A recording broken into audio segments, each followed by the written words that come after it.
you can take bracketed exposure on your camera. You have to have a DSLR camera, I think, to do it. You can do like the fake one on the iPhone, but it's not going to be smart pixels. And by taking bracketed exposure at multiple exposures, you're basically telling your camera to take a photo, take a dumb pixel picture at this, at this, at this, at this, and this, and have multiple exposures of all the light. Then you can take this into a program called Luminance HDR, and you can jam all those photos into one super photo and save it as an HDR or as an EXR. And you also want to be shooting in camera raw because that's going to have a lot of data in it. So once you have all that, you can also want to have a tripod because if stuff is wonky, it doesn't Yeah. match up nicely. Yeah, there's a couple things that you know, what's his name? HDR Labs.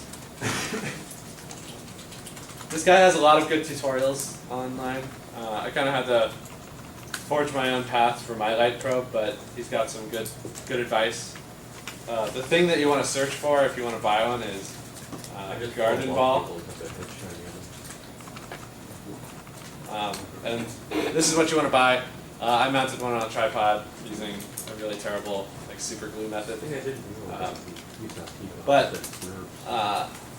one thing he recommends is because of that tripod shake, or like when you touch the button, it can create a minute amount of change in where it is. He recommends there's a phone application for iPhone. And there's also one for the 3DS, I think. I don't know if there's an Android one yet, but you can basically plug it into your DSLR and use it as your interface for setting your camera attributes. That way, you don't actually have to push any buttons or touch the camera. I think. I don't know. I haven't done it, but I'm gonna try it soon because I keep on running into problems with that. Where some cameras have a delay.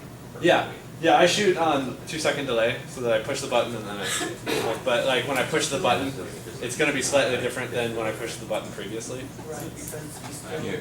touch Yeah. the camera to make the changes. Yeah. And like, for instance, you've got a camera that most cameras have the feature of you set it to the certain feature. You can set each of the shots that you take for the you hit a button and it goes snap, snap, snap. Yeah.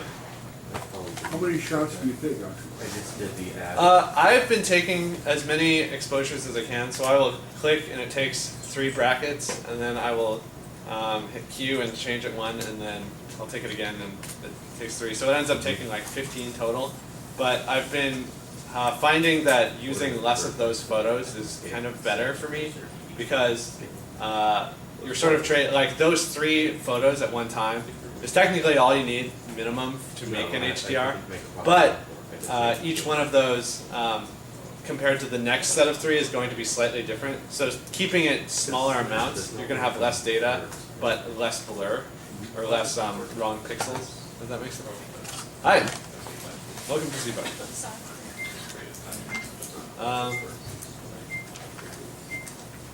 Oscar? Yep. I have my camera set up to do exactly this. There's a couple of computers over Cool. here right now. Yeah, if you want, during the break, Snap it. Exactly. Oh yeah. yeah, I can show you how to do it during the break. I actually have my light probe here in my car, so we can take one if you want. I set it up. It should go click, click, click. Click, click, click, click, Yeah. click, click, click. Yeah. So, how do we use these fancy HDR finagling doohickeys? Well, let's try finding out. I'm going to join all these into one object. And I'm going to set this to just a simple Yamaha is a company that makes a lot of things. glossy material. They make virtual items, like clean items.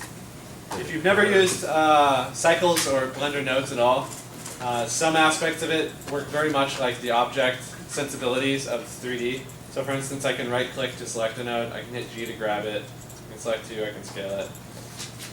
And then you can see this is slightly glossier.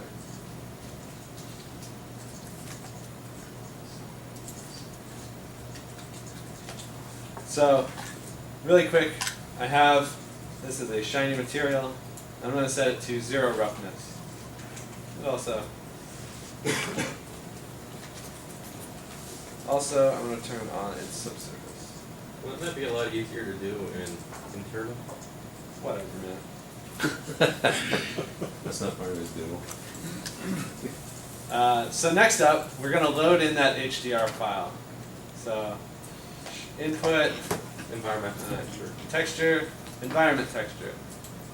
I open up, it's on the E drive, Beckler, Husky Stadium, grass over here.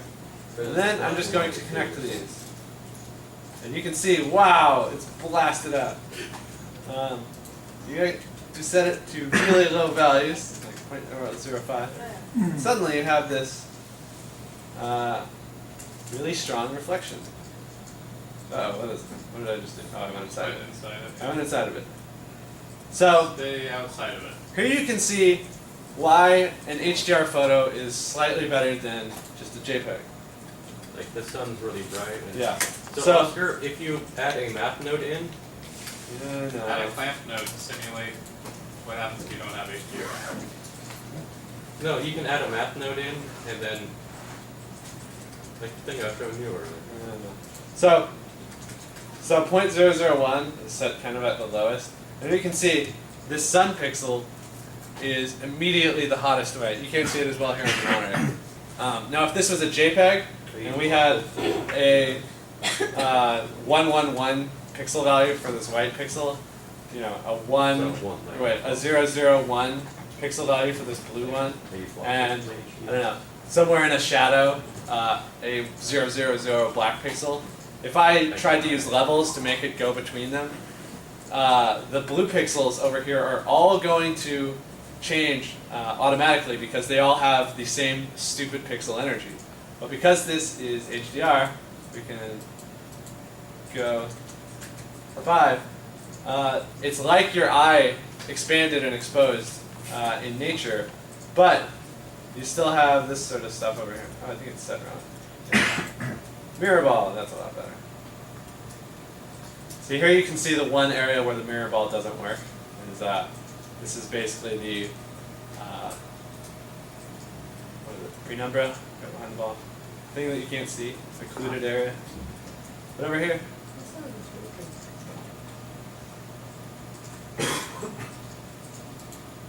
I hate it when my hand Not goes a like ground plane, a ground plane. oh yeah. See the that. No, it's That's a like a seabug, so it's underwater. the sea floor plane. Okay.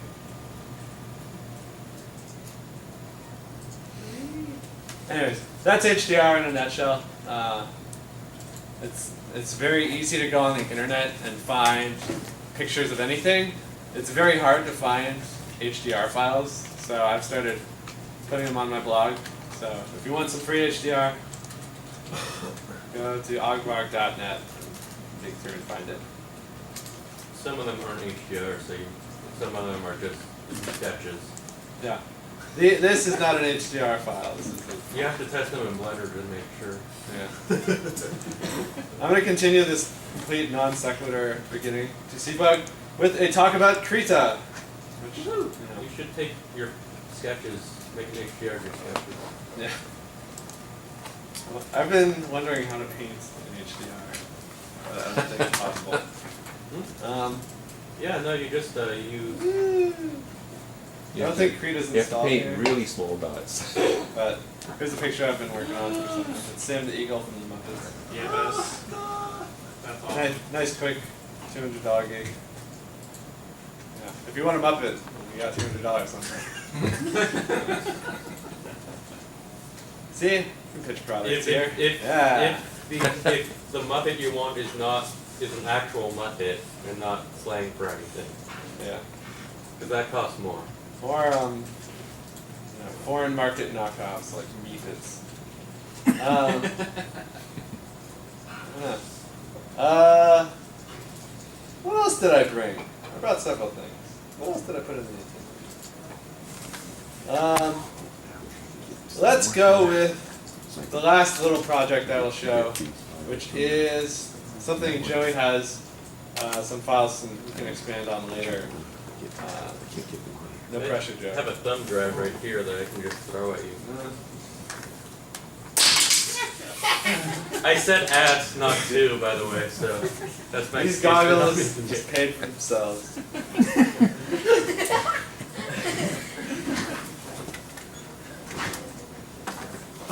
That is the key. There is USB. Is anyone here a total beginner? Total beginner? Alright. Normally at Seabug, we had so much content to show that we're not doing it today, but normally at Seabug, if there's 3 or more beginners, I do a totally new rundown of what Blender is. So come next time and you'll get your feet wet. You know, the best way for me to get those movie files to you is the next meeting, you just bring a backup drive or something, and I'll just copy into it from this. Alright, cool. They're on here. Can you just, I got my laptop, we can try to stick it up on the right now. I don't know how long it takes to transfer them. light in the micro mirror. One time it took all a couple hours to transfer one of them. Yeah. Are you saying that you're one of those in particular? Yeah, like, let me just do it. So this is another just small file that I did Nice. for somebody. I owed him a favor, so as a result I didn't get paid enough. I just take L space and then something. He is opening a sugaring spa in Scottsdale, Arizona. Oh, you want the sugaring thing, that's not on this. What do I pay? Yeah. You gave me a burger. So the concept here was to show how these cubes fall down onto the United States on all the cities that have boutique sugaring spas, and then a little line comes out and says what city it is. And so the challenge there was how to do a physics simulation where all these cubes end up in the correct place. Well, that's the thing, is you wouldn't do that. So what I did is all these cubes were simulated. Let me try doing it again really fast. Mesh plane. See. So if you've never played with bullet physics, it's awesome. I really love So it. much fun. It's the most like doesn't break thing out there. Too many things.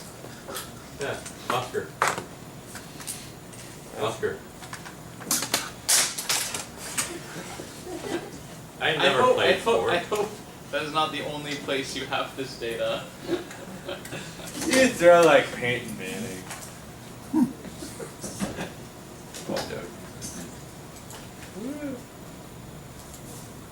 So, what I did is I started with a bunch of cubes.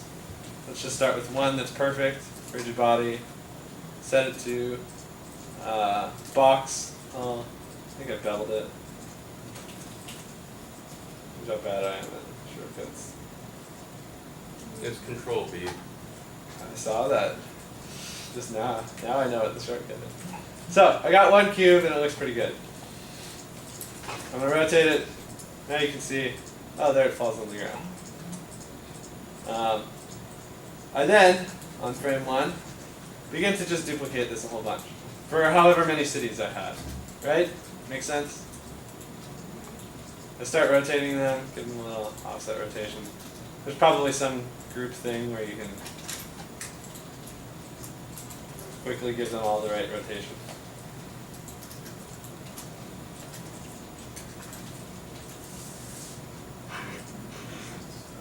Hey, look at that, a bunch of cubes. So next up the problem is, how do you get these to land on the city? Well, my solution was that that is too much work. So what I did is I selected, Well, first you baked it all out. yeah, so first I baked all this into animation. So I turned on auto keyframing, and then when I ran my simulation, There is a bake button, you know, bake to become cloud. Yeah. Is that not? Is that what I did? Yeah, that's what I did. Yeah, what I said. So I select these, Control Alt R to get rid of the. hit spacebar and you search bake. That's the hotkey. And you hit OK. And now, look at that. All these are baked. So now the question is how to get all these onto our city. Let's set this to that America material. America. It's pronounced America. Merca, America. Merca now. Well, I guess it's established we all say.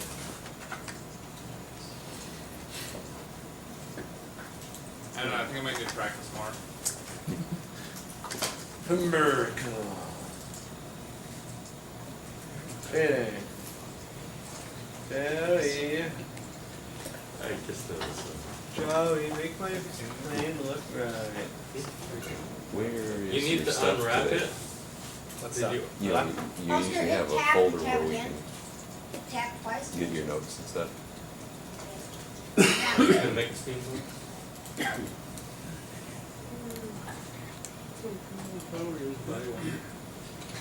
You, unwrap. There we go. America. There we are. We have America on here. And all our cubes fall onto America somewhere. Really slow. So next up, what I did is eventually all these have a place where they land. And that is the point that we want to start resetting these. So I will say cursor to selected here. I will create an empty. That will be a. Let's make it cube, sure. And then I will parent the animated cube to that empty. Now all I do is move the empty to Seattle. So on and so forth for all these. And then suddenly, you have all these cubes that land in their particular city. Pretty cool, right? Alright. Oh, you did that quickly. Yeah, look at that. Alright. I find it funny how I always hold the So then I said, empty. this project's stupid. I alt Joey, you work on it. And Joey started working on it. Joey, You you thought wanna about finish creating this a up? box with a camera at the top of the box and everything placed nicely and then flipping the box over and having everything fall away and then running it backwards? Yeah, that's what I was thinking. That's the way I would have done it. Sounds hard. Yeah, it is. I would have made the shot straight. But yeah, that would work. Cool, I can see that. You can shake it around any way you want and then. Anyway, I had this project. So I got this to around here, compositing wise, and then I said, Joe, you take over and make it pretty. But And then I made it look really ugly and then pretty. yeah, we should get one of our cubes there.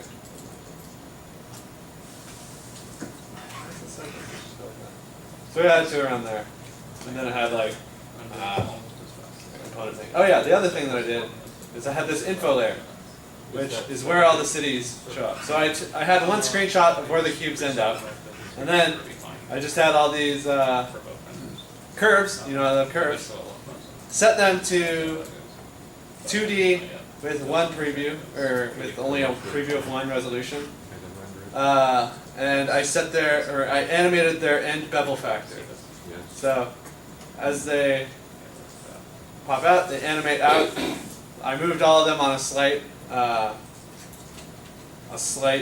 incline. So if you look at the action or the dope sheet, you can see how I just moved each one like 2 frames further than the next one. So it does that nice little slightly behind everyone else. And then the text boxes, I think are just scaled from 0 to. They just scale it in. So that's what I had, and then I handed it off to Joey to make it even prettier. Joey, go. Okay. So there were a few things that Oscar wanted me to do. One of them, well, that the client wanted me to do. Oscar sent it to them, and one thing was the cubes needed to drop higher. So the easiest way to do that, I have to this is I re-rendered it a few times, so I paused the render so it didn't start at 0. So the easiest way to do that was to parent all the cubes to an empty, and have that empty drop so the cubes appear to drop from higher. Because if we select where children, that's not what I want.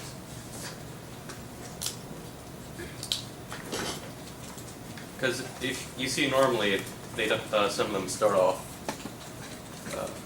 That was my bad. Yeah, they don't start off at the top. So now I just parented all the cubes to an empty. So if I move this empty, it moves all of them.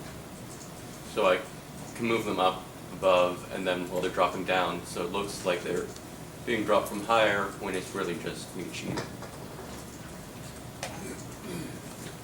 And the color also wasn't right, which was something I fixed in a way that most people wouldn't, because most people would be like, oh, I'll just make the color the appropriate color. What I did is I made it look like this, which is not the what you'd expect, because but I used some node magic to let me have it render. I'll lower this in like that. There's some script that's just able to.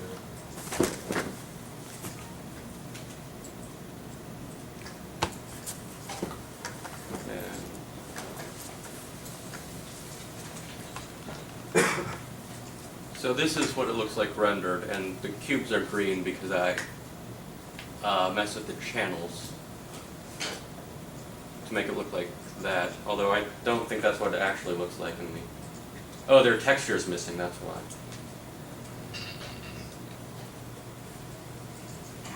So I can actually link those in easily because Oscar has them on here, I think, right? I think so. Okay.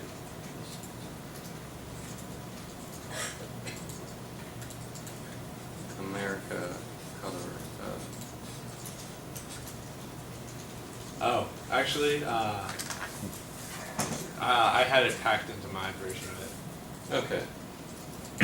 America exists. We all know that. So let me just draw something new then and use that.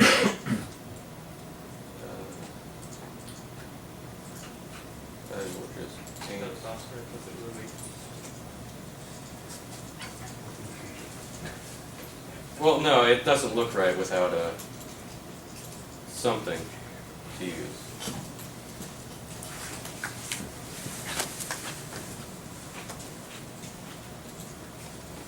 Because it's color ramp.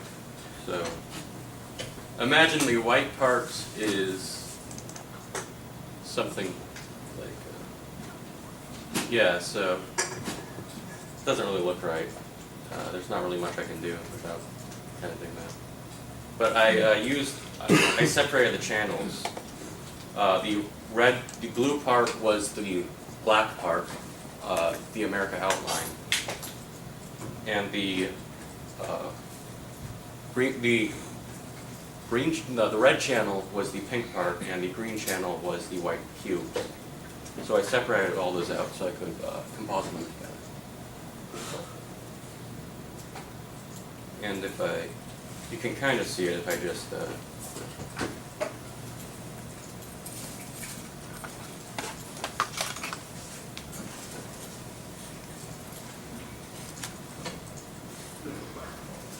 if I just render it out here, you can see it.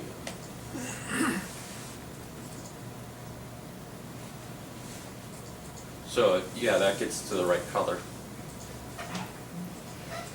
Perfect color because instead of trying to make it shade to the correct color, I used the red channel and just made the thing red and the cubes green so they wouldn't reflect, and this is what the red channel looks like.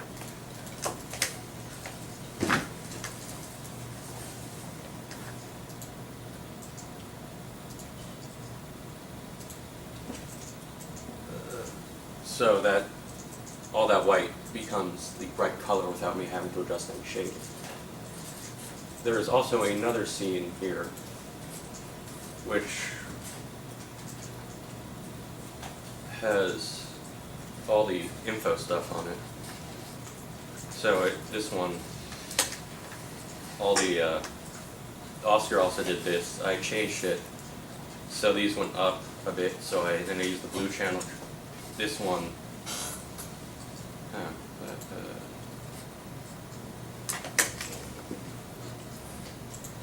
this one looks like this now, which looks kind of strange. But the red part is outlined and the green part is not. And if you're a red getting colorblind, I apologize for this because this would not make too much sense to you. But I use that to drive the outline.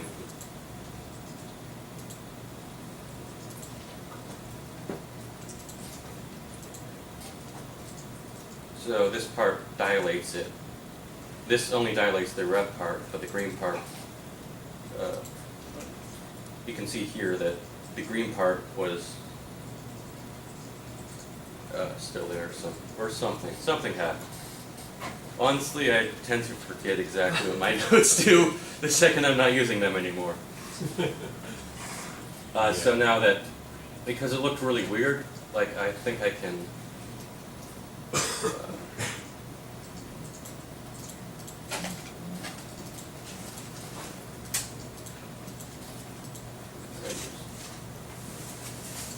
if I add these together, you can see that it looks kind of weird around, like this looks kind of weird around the, Super looks- weird. yeah, around there. They're falling apart. You're fired. Well, that's why I did this, so now, You're hired. okay. So now it fades out when it goes to there. Okay. That's it, basically. Yeah. Cool.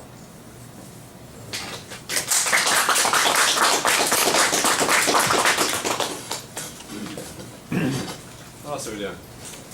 Blah, blah, blah. Seabug. It's close enough to 3. Should we take a quick break? Get some water if you need. And then come back. And does somebody else want to go when we come back? Dean? Want to go next? Is that too much pressure? No, we'll do the live program. Alec? Do you have something to show? Yeah. Alright, cool. Yeah, can we get set up? You can go next. I have like 200 people. Yeah. 10 minutes, and then we'll be back. Want to go live program? Can I tell you this?